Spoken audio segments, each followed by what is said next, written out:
Hi, my name is Sarah Hassan, and this is my signature assignment video.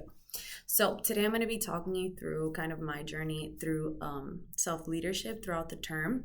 So, just to define self leadership, how I would define it is kind of just using your own skills and your own reflection to guide yourself to success in your performance. So, when I think of the things that we've learned about in our courses that correlate to self leadership, I think of intrinsic motivation, I think of metacognition, I think of self assessment, and I think of self monitoring. So, to kind of go over my journey of self leadership, I'll start with a personal and academic aspect.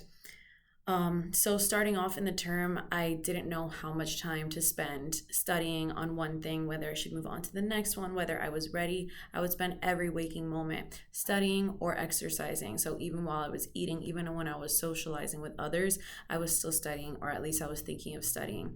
So I felt really motivated because I'm in the school now where I feel like everything I learn is important.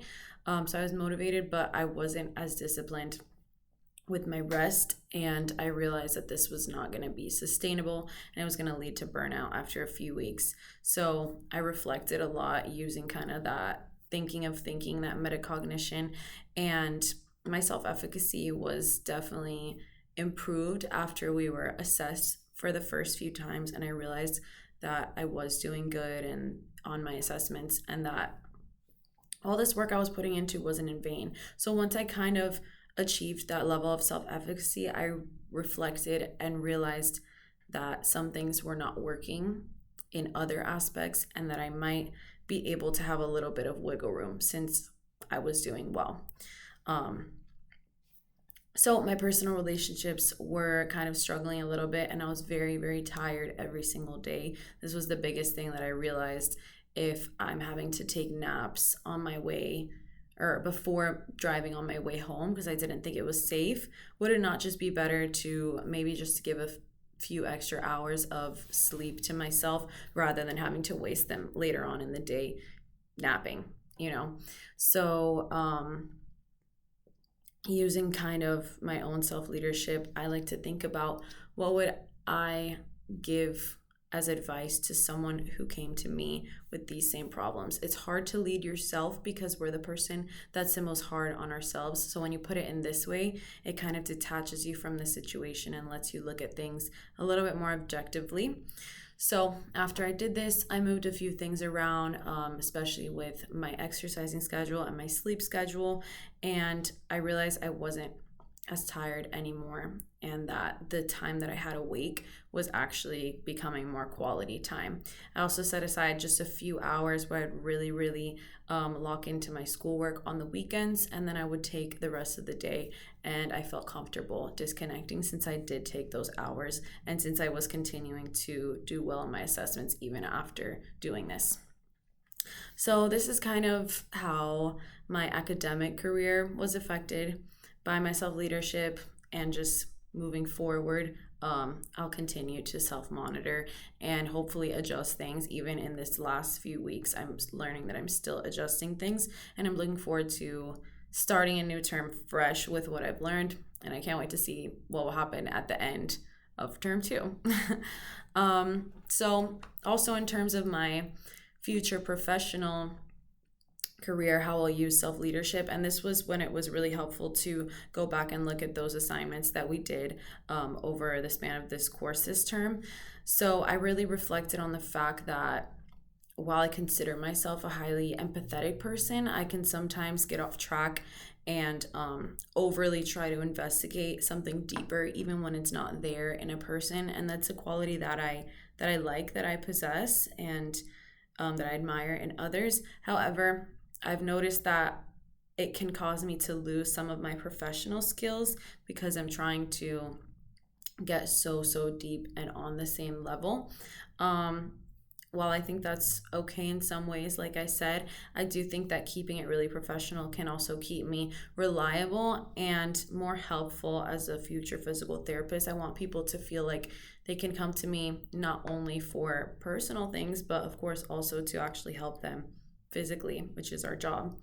I've also learned that I definitely do have some implicit biases, and it's ironic because I'm a person that thinks a lot about bias, and I am very keen to it. So it was really interesting to kind of highlight and learn about some biases that I have that were just hiding a lot deeper and that I hadn't caught earlier, even though I was looking at them. So I thought some of those assessments that we did in this course gave a bit more of an explicit, put into words definition of some biases that I might hold. My self-leadership in regards to these, definitely I would say consisted of a lot of self-reflection. That's the biggest thing in my leadership for myself throughout this term. And also setting aside time slots specifically just to plan and think about how I want to actually change my behaviors. So, because we didn't have too many opportunities to simulate patient interactions, and even when we did, it was typically with other students from my cohort. So it was easy to remain calm and really focus on the things I wanted to fix, but it's not always going to be like that. So I tried to instead apply some of these things that I want to change in my work life as well as in my personal life. So I work as a group fitness trainer, and this is sometime when I notice that lack of professionalism can really be there, just because I want to help people. I know what the journey is like to work on your fitness. And so I've become very friendly with a lot of my clients. I don't think there's anything wrong with that. But moving forward, when I kind of had started to identify some of these deficits that I have in my professionalism, I tried to take it a little bit more seriously at my job. When people would come to me asking about specific exercise things or things related to fitness, a lot of people would come to me asking about injuries. So I tried to keep it a little bit more professional and remember that you can still be empathetic and down to earth and humble, but also have some authority.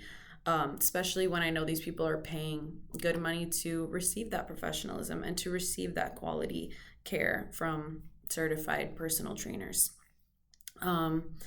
So this is one way I'm able to apply some of the things that I've learned.